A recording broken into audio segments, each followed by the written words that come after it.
Assalamualaikum warahmatullahi wabarakatuh. Salam Pramuka.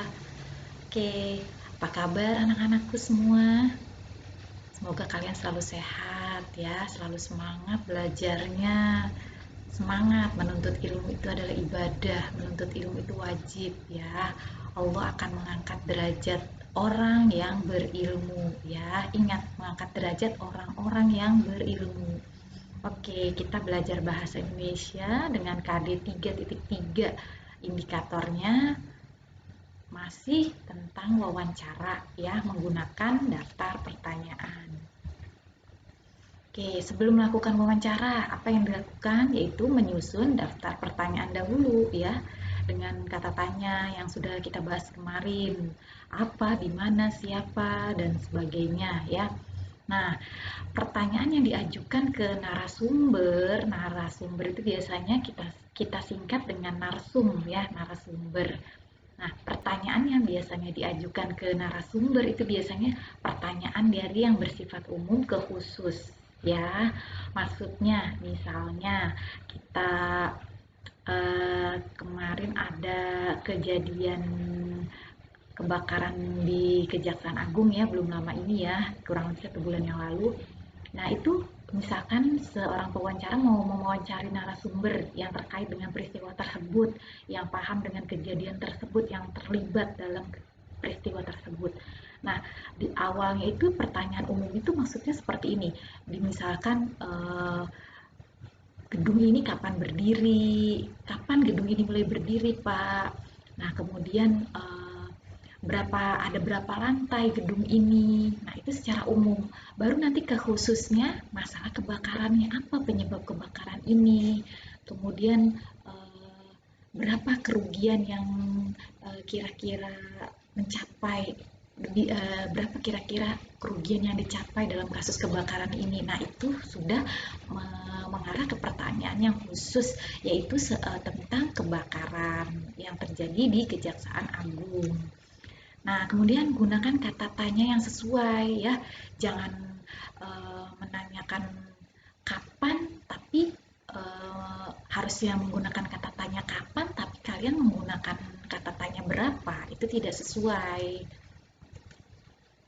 Contoh daftar pertanyaan wawancara. Nih, harus ada topik. Topiknya apa dulu?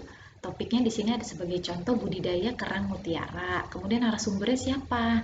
Peternak kerang mutiara, ya. Kalau semua topiknya menanam padi unggul, otomatis narasumbernya adalah petani. Kemudian daftar pertanyaannya, contoh, sudah berapa lama Bapak membudidayakan kerang mutiara? Ini sudah pertanyaan khusus karena seputar topik.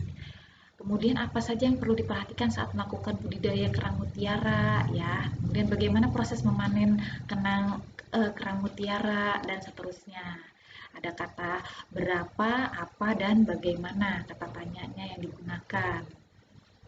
Nah, setelah membuat daftar pertanyaan ya, kemudian kalian kan tadi sudah sebelum wawancara membuat daftar pertanyaan kan, apa saja kira-kira yang akan ditanyakan nih ke narsum. Nah, kemudian kalian membuat daftar pertanyaan. Nah, setelah itu ajukan pertanyaan kepada narasumber secara berurutan ya. Biasanya kalian kadang melihat pewawancara di televisi itu suka melihat catatan kecil. Nah, itu adalah pertanyaan-pertanyaan yang dia sudah siapkan untuk narasumber ya. Nah, urutan dalam tahap-tahap pewawancara nih. Satu ada tahap pembukaan, ada tahap inti dan tahap penutup ya. Ini dalam sebuah wawancara urutannya. Nah, tahap pembukaan itu biasanya pewawancara memperkenalkan diri. Kadang kalian lihat di televisi juga ya, misalkan ada seorang wartawan ingin mewawancarai narasumber, dia memperkenalkan diri dulu. Misalnya saya Nita dari Min 5 televisi, seperti itu ya. Nah, kemudian tahap inti itu pewawancara mengajukan pertanyaan sesuai dengan daftar pertanyaan ya. Setelah memperkenalkan diri, baru ke pertanyaan yang ingin diajukan. Nah, tahap penutupnya mengucapkan terima kasih, kemudian memberi kesan yang baik kepada narasumber. Ya, terima kasih Bapak sudah bersedia diwawancarai oleh kami. Terima kasih atas informasinya. Nah, itu sebuah contoh ya. Kalian bisa lihat di buku pena Bupena 4A halaman 191. Nah, ini juga laporan hasil wawancara itu ada topik setelah kalian membuat wawancara, mewawancari narasumber, itu kalian membuat laporan hasil wawancara. Ya, di dalamnya ada topik wawancara, ada narasumber, pewawancara, kemudian waktu dan tempat hasil wawancara dan kesimpulan. Jadi ada 6 ya, ada 6 item. Nah, di sini topiknya apa? Topik yang akan kalian bahas itu apa sih ke narasumber? Kemudian narasumber, orang yang mengetahui peristiwa tersebut, yang akan memberikan informasi kepada kalian sebagai pewawancara.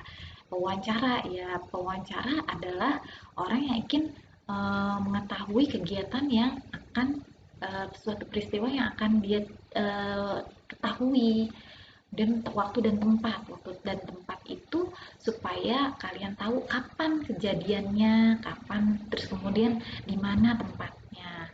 Hasil wawancaranya apa? Setelah kalian bertanya, mewawancarai narsum, apa hasil wawancaranya, kemudian kalian buat kesimpulan ya. Ada 6 item ya. Bisa dilihat di buku Bupena 4A 192 halamannya.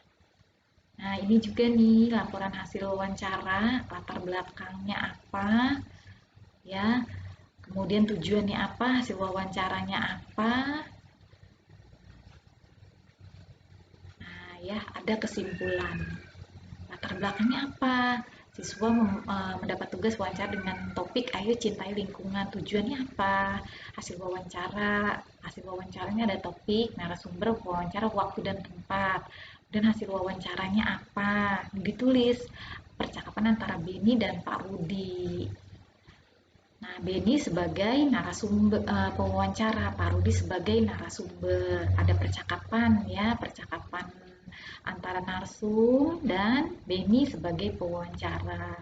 Nah, akhirnya di akhir kata, di tahap penutup, baiklah Pak, terima kasih atas kesediaan Bapak untuk diwawancari. Nah, ini adalah tahap penutup, mengucapkan terima kasih dan memberikan kesan yang baik.